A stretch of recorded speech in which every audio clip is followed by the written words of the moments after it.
started like any other afternoon. A quiet park, an old man sitting alone, a boy watching him from behind a tree. There was nothing extraordinary until the officers arrived, until the leash was unclipped, until the dog stopped mid-stride and tilted his head, as if remembering a face from a dream. What followed turned a simple park bench into a shrine of memory, and the town of Redfield would never see its veterans the same again. Before we begin this unforgettable story, would you mind sharing where you're from in the comments, and if stories of love, loyalty, and second chances move you? Please give this video a like and consider subscribing. Redfield, Colorado, late autumn. 4:37 p.m. The late afternoon sun in Redfield slid behind the rooftops like a secret, casting long shadows that spilled across Kensington Park. The air carried the crispness of nearing winter. Dry leaves whispered underfoot, and the sky turned a slow gradient of honeyed gold. A gentle breeze stirred the branches of the oaks lining the narrow gravel paths, and in their shade, at the edge of the park's western boundary, stood a lonely wooden bench. There sat Elias Monroe. Elias, 72, wore the years like he wore his olive military jacket, weathered, quiet, dignified. The jacket bore faded stitching across the chest that once read E. Monroe, though time had worn the letters thin beneath it. He wore a flannel shirt in soft navy and gray, the cuffs frayed at the edges. His jeans, though patched at the knees, were clean, and his boots, sturdy and brown, rested solidly on the ground, unmoving. His skin was deep brown, his beard gray and coarse, trimmed by time more than care. His posture had softened with age, his spine slightly curved, but his presence remained grounded. The lines on his face ran deep, not just from age, but from memory, etched there by sand, sweat, and silence. His eyes, hazel with green undertones, held something unreadable.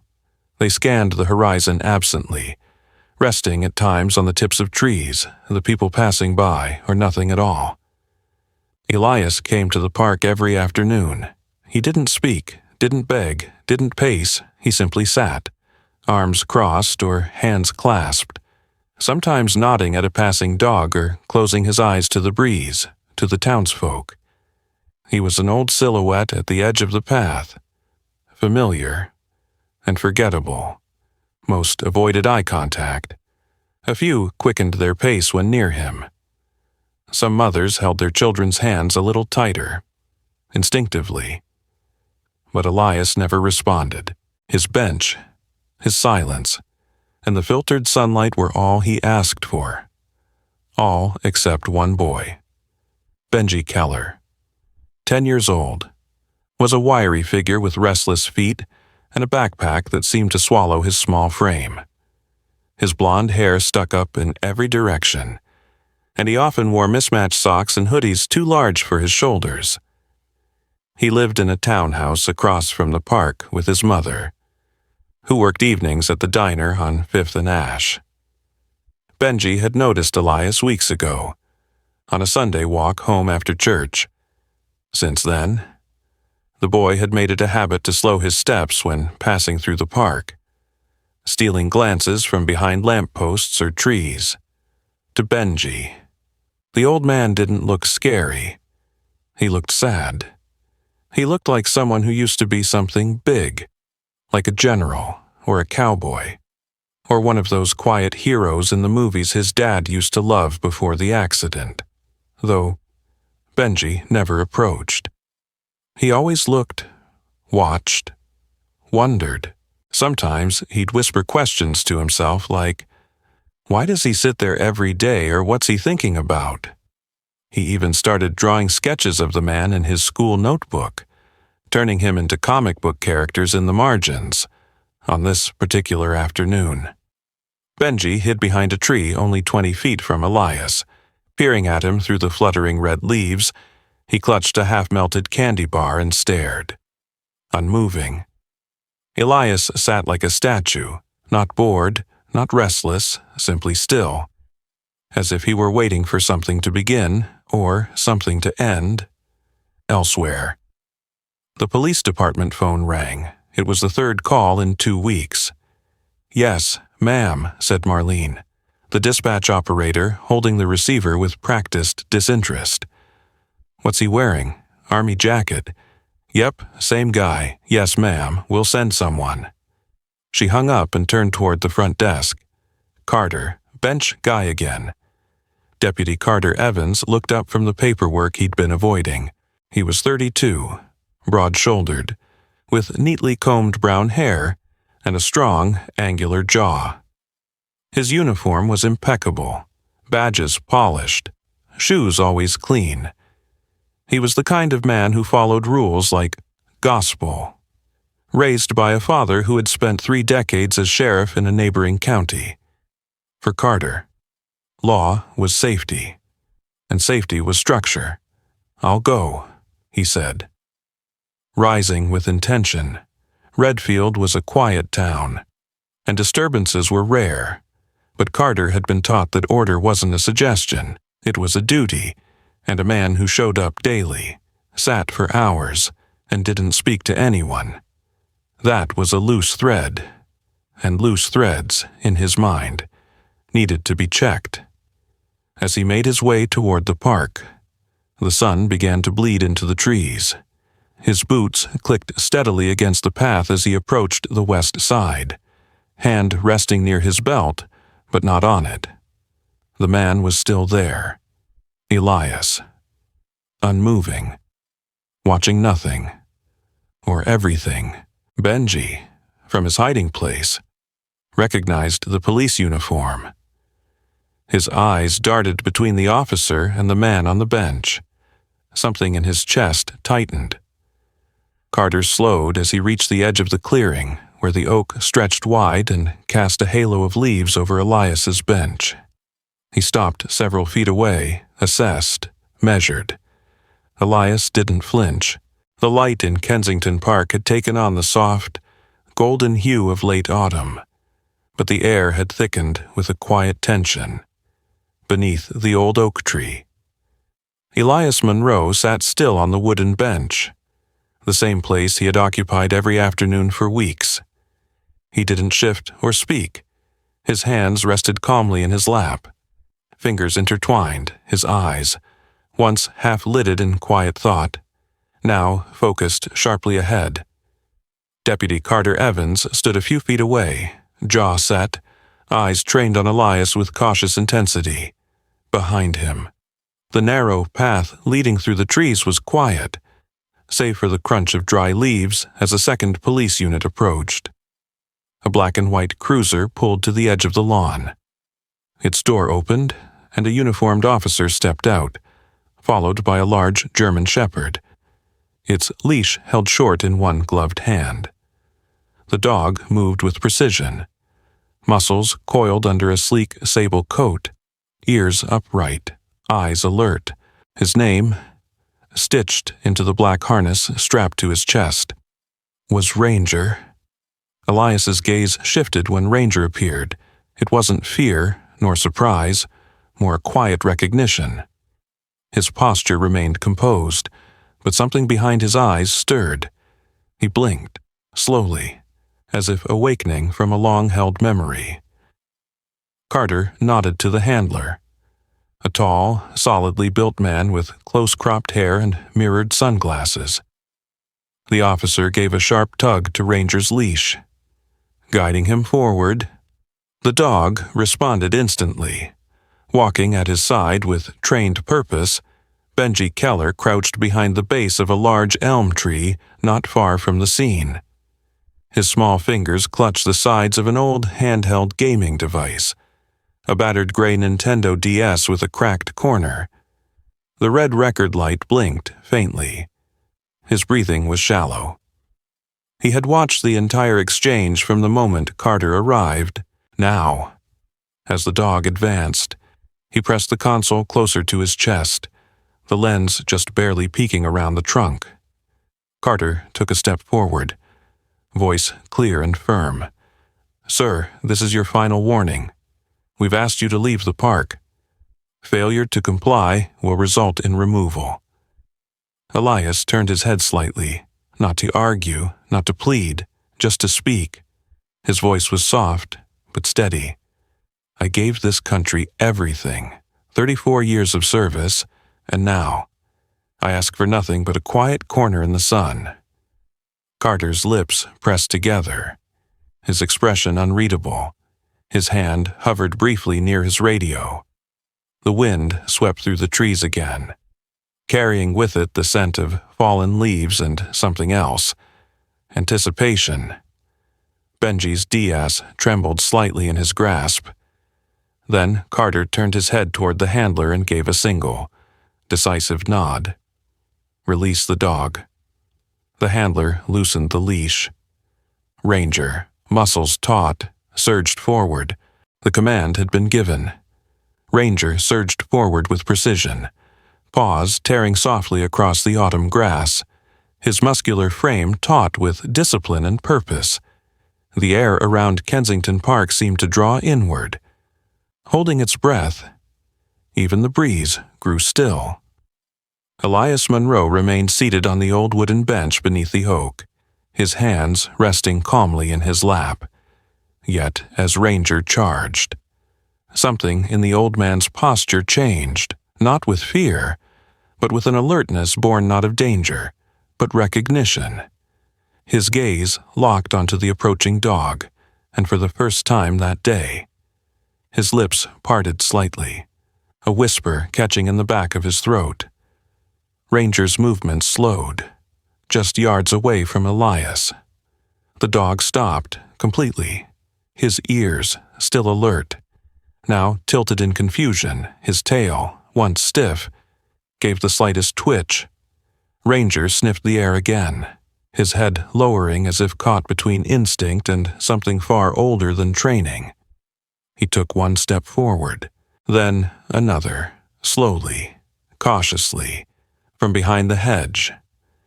Benji Keller had stopped breathing. The boy clutched his DS to his chest, the red recording light still blinking.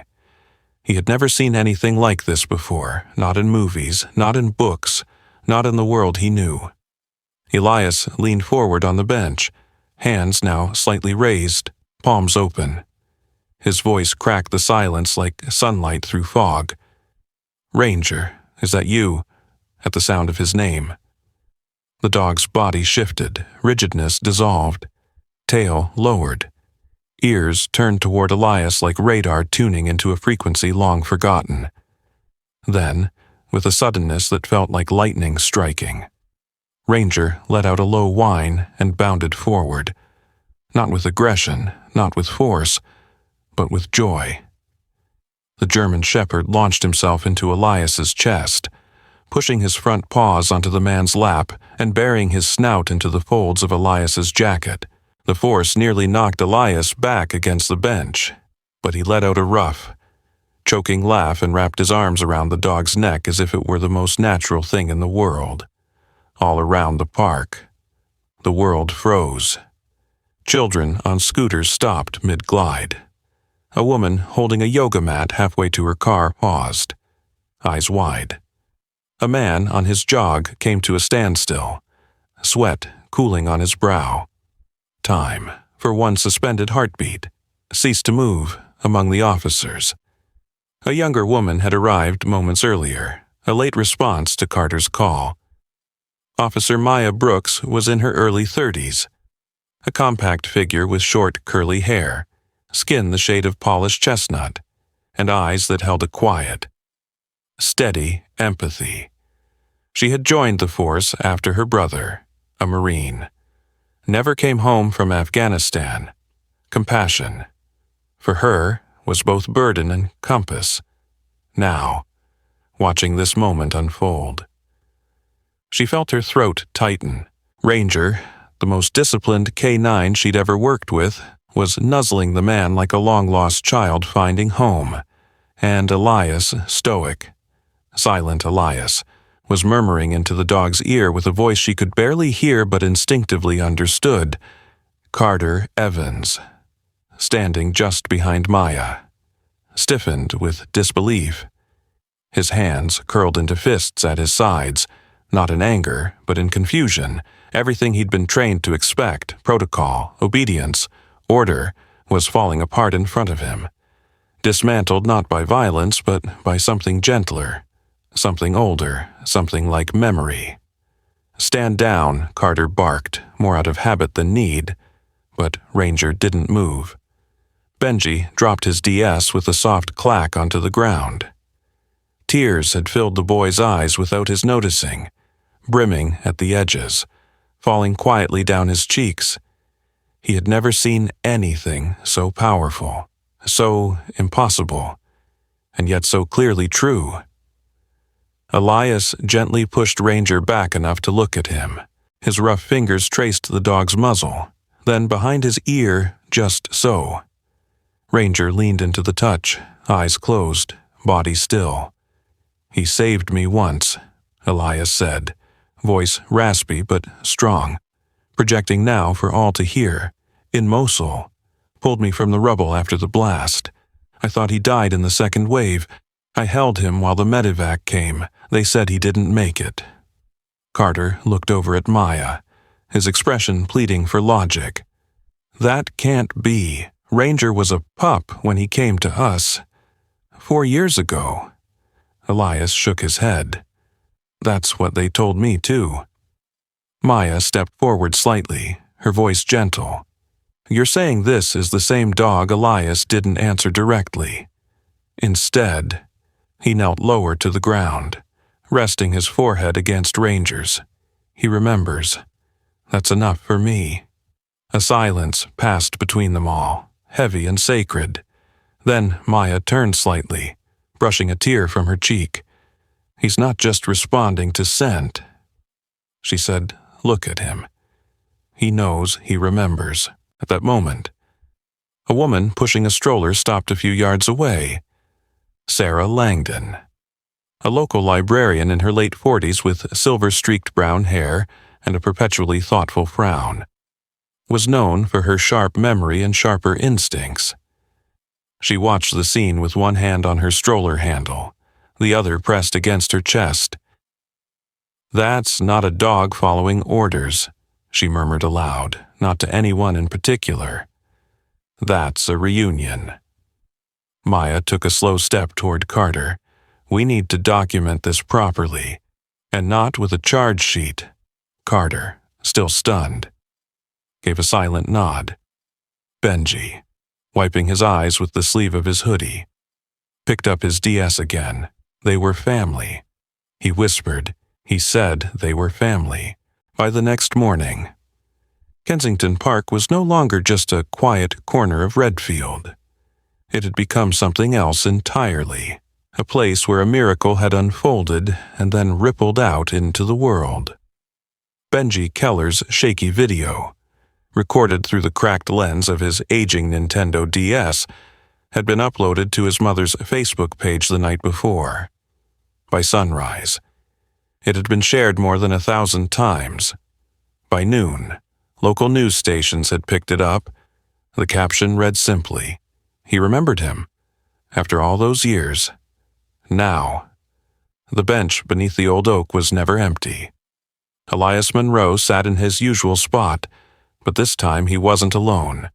People came, some out of curiosity, others with tears in their eyes and thermoses in hand. A woman from the bakery down on Main Street brought a tray of warm blueberry scones, setting them on the bench beside Elias like an offering.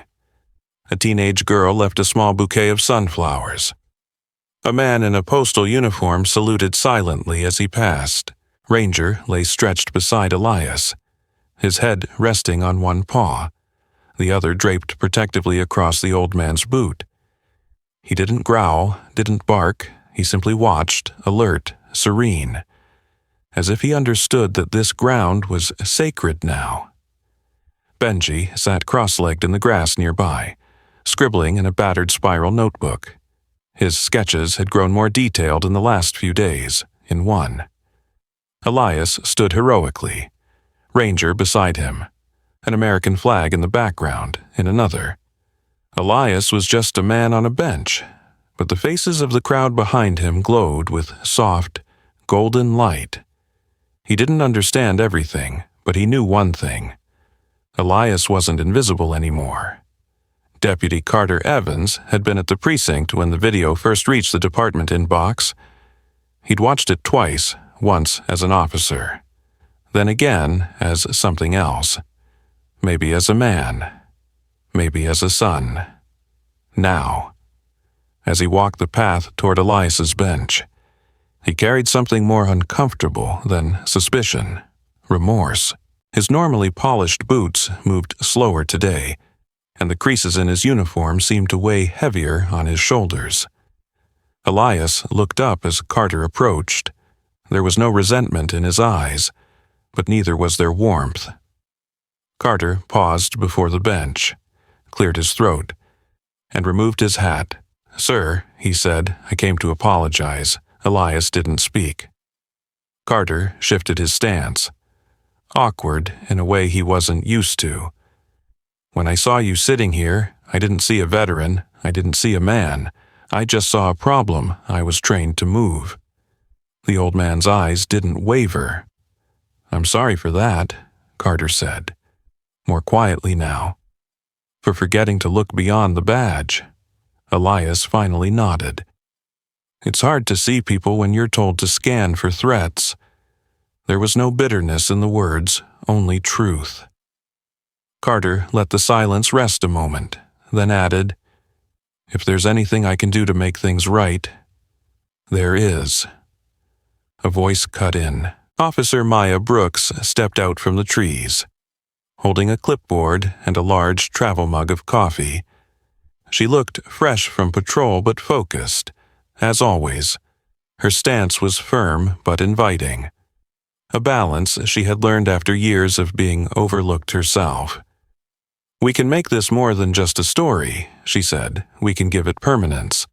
Maya walked toward Elias, lowering herself beside the bench. She held up the clipboard. "I've drafted a request to the Parks and Rec Board. I want to designate this bench as a living memorial, a place for those who served, those who waited, and those we never saw." Elias looked at her, then at the bench. "It won't be a statue," Maya continued. "It won't be polished bronze, just a plaque, a name, a story, yours. Maybe others too. One day, for the first time since the reunion." Elias smiled, not wide, but deeply, the kind of smile that carried gratitude without needing words. Across the grass, a group of children played tag, one of them, a boy with red sneakers and a grass-stained hoodie, paused and pointed toward the bench. "That's the hero dog," he shouted. The others rushed over, stopping short when they saw Elias and Ranger. Benji stood up and walked toward them. "You can't pet him right now," he said protectively. "He's with Elias." The kids nodded solemnly. One little girl with braids said softly, "Is that your grandpa?" Benji looked back at Elias, who was now laughing quietly with Maya. Ranger's ears perked up at the laughter. "Yeah," Benji said, "he kinda is now." Later that afternoon, a new visitor arrived at the park. Her name was Helen Stratton, and she was in her early 60s, with silver blonde hair and a navy blue coat buttoned high.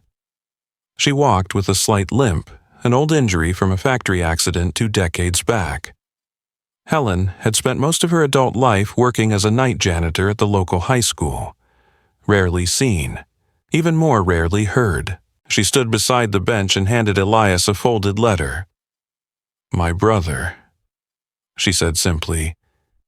"He didn't make it home. Vietnam, 1969. But he wrote about a man in his unit who looked out for everyone else, called him the Quiet Lion. Said he saved his life once, before he died in the next fight." Elias took the letter, unfolded it slowly, and scanned the handwriting. His eyes widened slightly. "Johnny Stratton," he whispered. Helen nodded. "I remember him." And just like that, another bridge had formed, one memory to another. Grief, meeting grace in the middle. The sun began to dip behind the trees again, casting the same long shadows it had the day before, but the bench no longer stood in isolation. It had become a gathering place, a point of return. A soft answer to a world that too often asked only questions, as Carter prepared to leave. He turned once more to Elias. "I hope someday people remember what happened here." Elias, hand resting on Ranger's head, replied, "They will, if they keep looking for the ones they don't see." The morning of the ceremony broke over Redfield in soft gold. The clouds drifted like slow-moving ships above Kensington Park, and a breeze passed gently through the oak trees, lifting the leaves in lazy spirals. The town was quiet but not asleep. Something was different in the air, a feeling of stillness before something important. Dozens of folding chairs had been set up in a crescent around the old wooden bench, now freshly cleaned, sanded, and varnished. The deep cracks in the armrests had been preserved, not filled, left as they were, like wrinkles on a kind face. At its base, small American flags fluttered, and beside it stood a new iron post with a brass plaque affixed to the top. On the plaque, in elegant serif font, were the words, "For those who served and are still searching for peace, Elias Munro sat on the bench, just as he had so many times before. But today he did not sit alone. Ranger lay beside him, his great head resting on Elias's foot. His harness had been replaced with a soft brown leather collar, stitched with his name in gold thread.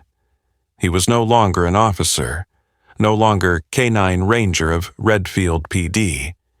He was retired. He was home.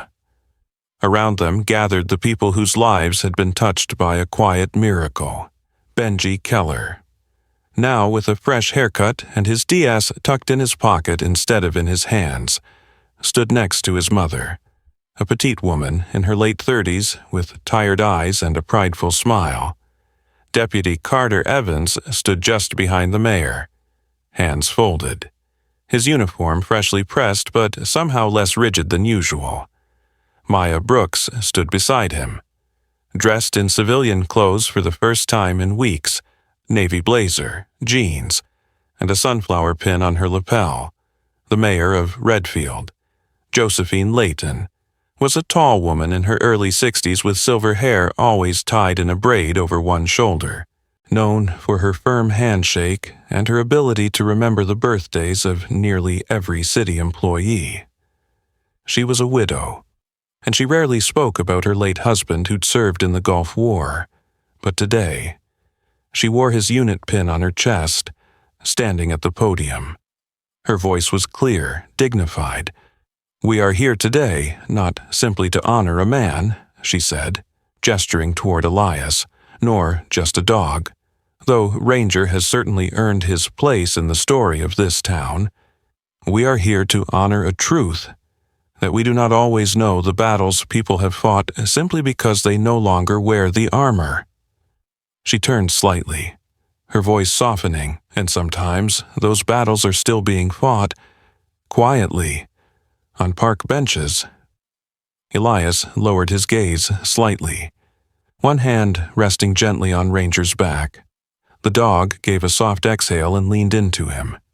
The mayor stepped aside and nodded toward Elias. Slowly, the old man stood. The hush over the crowd deepened.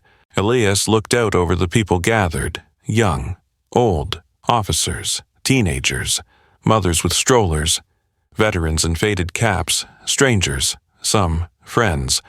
"More, I used to believe," he began, his voice gravelly but steady, "that what we did over there, the places we served, the people we lost, it all got buried the moment we came home. People stopped asking, we stopped telling. We faded. Not because we wanted to disappear, but because we didn't know where to stand anymore. He paused, swallowing carefully. I sat on this bench every day because it was quiet, because it didn't ask anything of me. But the truth is, deep down, I was hoping someone would ask, would notice, would see. His hand gently touched the edge of the plaque, and then one day, a dog remembered, and because he remembered. Others started to look and listen, and suddenly, I wasn't invisible anymore. A soft wind moved through the trees like an answer. I thought love didn't last. That memory faded. But I was wrong. Memory stays, and love, it waits. He looked down at Ranger, then toward Benji in the front row. Sometimes the only thing that keeps us going is knowing someone might still be watching. Applause rose, not loud, but full, carried with the kind of reverence usually reserved for hymns and homecomings. After the ceremony, people lined up to take photos beside Elias and Ranger. The police photographer, a quiet man named Isaac Tran, short, bespectacled, with an easy laugh, took the pictures with care, framing each shot like a portrait worth remembering. Carter approached Elias quietly. "You were right," he said simply, "about everything." Elias just nodded. "You're here, that's what counts." Benji walked up with his sketchbook and showed Elias a drawing. Ranger curled at his feet, the bench behind them. And above it all, written in looping cursive, "You matter. We see you." Elias took the sketch and held it in his lap for a long time. Later, after most of the crowd had thinned out, Maya helped Elias gather a few small packages left behind, notes, knitted scarves, one dog biscuit in a paper bag. She looked at the bench and said, "I think this place is going to mean something to a lot of people for a long time." Elias smiled. "It already does." That night, long after the sun had dipped below the trees and the breeze had cooled into something closer to winter, Elias and Ranger sat together in his small house on the edge of town. The bench was behind them now, but its warmth lingered. In the living room, the old recliner creaked under Elias's frame. Ranger curled beside it, no longer wearing a badge, no longer bound by orders, but still guarding, still watching, and in that quiet space, lit only by a lamp and memory, a man and his dog found what they had both been waiting for. Peace. Sometimes, the miracles we're waiting for don't arrive with lightning or thunder. They come quietly, through a familiar glance, a loyal bark, or a worn wooden bench. This story reminds us that memory is sacred. Love never truly dies. And even when the world forgets you, God remembers. Just like Ranger remembered Elias. Sometimes God uses unexpected messengers to show us we are not alone in your own life. You may pass by someone who's silently praying to be seen. Don't walk past. Look again. Smile. Ask their name. You never know whose heart is waiting for one small act of kindness to feel whole again. If this story touched your heart, please share it with someone who needs to be reminded that love, like faith, never forgets. Leave a comment below. Write Amen if you believe in second chances, in God's timing, and in the healing power of being seen. Subscribe for more true stories of faith, courage, and redemption. May God bless you and everyone who watches this.